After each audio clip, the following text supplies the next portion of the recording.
the lives of 8 young nurses taken by a brutal maniac. It was the 13th of July, 1966, in Chicago, USA. Hi guys, welcome to my channel or welcome back to my channel. I'm your host Dr. Senay and here I am bringing to you a story about Richard Benjamin Speck, born on the 6th of December 1941, who was an American mass murderer. Richard Benjamin Speck took the lives of 8 student nurses in their South Chicago residence via extremely brutal methods on the night of July 13th and 14th, 1966. One victim was also intimately abused prior to her murder. A ninth potential victim, student nurse Corazon Amurao, escaped Speck's frenzied attack hiding beneath a bed. Convicted of all 8 murders on April 15th, 1967, Speck was sentenced to death.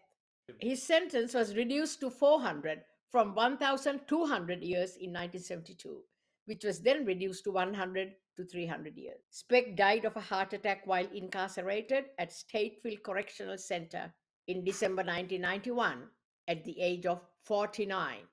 Guys, Richard Benjamin Speck was born in Kirkwood, Illinois in 1941 and was the seventh of 8 children of Benjamin Franklin Speck and Mary Margaret Carbo. Richard and his sister Caroline were much younger than their 4 older sisters and 2 older brothers. His father worked as a packer at Western Stoneware in Monmouth, having previously worked as a farmer and logger. In 1947, guys, tragedy struck the family when Richard Speck was only 6 years old. His father, who little Richard was very fond of, died from a heart attack at the age of 53. On May 10th, 1950, 3 years after the death of his father, his mother Mary married Carl August Rudolph Lindbergh in Texas. He was a drunk and a violent man with no morals at all. In 1952, another tragedy hit them all when Speck's elder brother, Robert, died in an automobile accident at the age of 23. Guys, I'm talking about Richard's life as a child because I believe that childhood plays such a vital role in shaping the life of any man or woman. Richard Speck hated his stepfather, who was often drunk, verbally abusive, and was totally useless in every way. A deadbeat dad.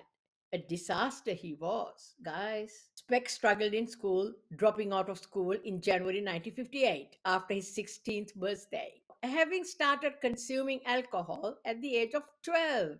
By the age 15, he was getting drunk almost every day. Guys, his first arrest in 1955 at the age of 13 for trespassing was followed by dozens of other arrests for misdemeanors over the next 8 years.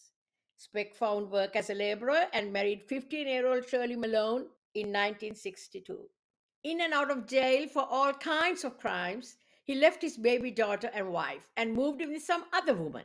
His life of crime continued. Guys, in 1966, Richard Speck took the lives of 8 nurses in one townhouse over the course of a single night.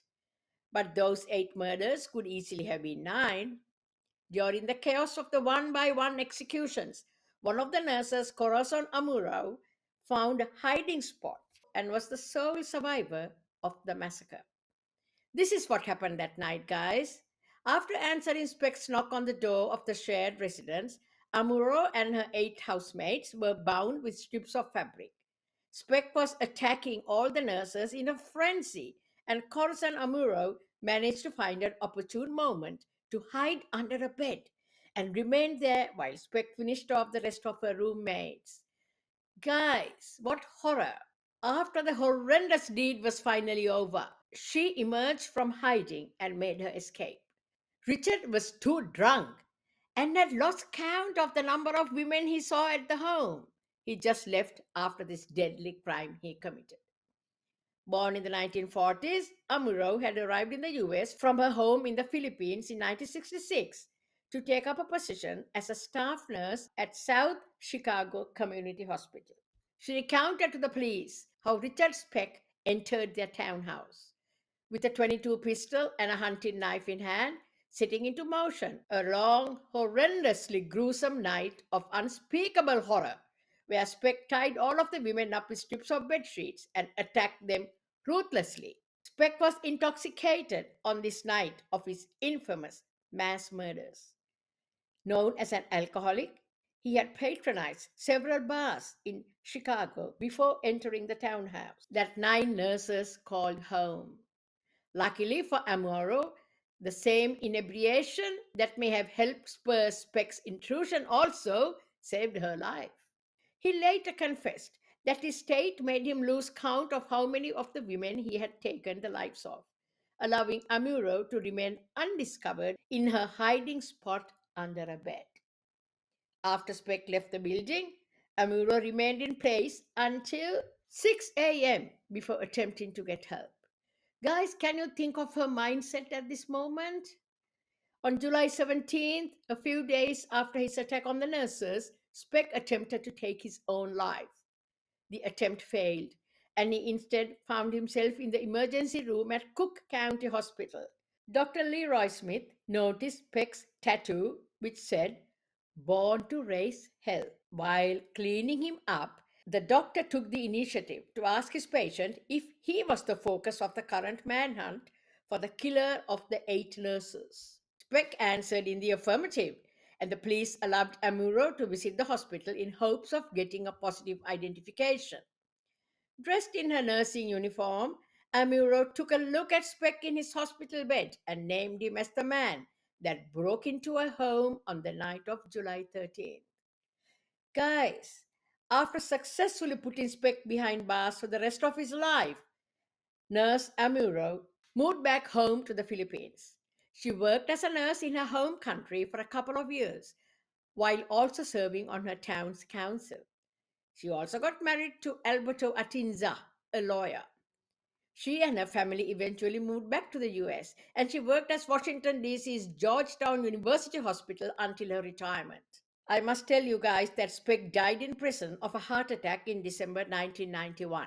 Guys, isn't that a shocking story of violence and total mayhem by one man? Very disturbing, yes. Also makes us wonder at times if his life was better as a kid, would he have ended up a better man? Possible. Who knows? That's it from me tonight, guys. Hope you leave your comments in the comments box. Thank you and good night.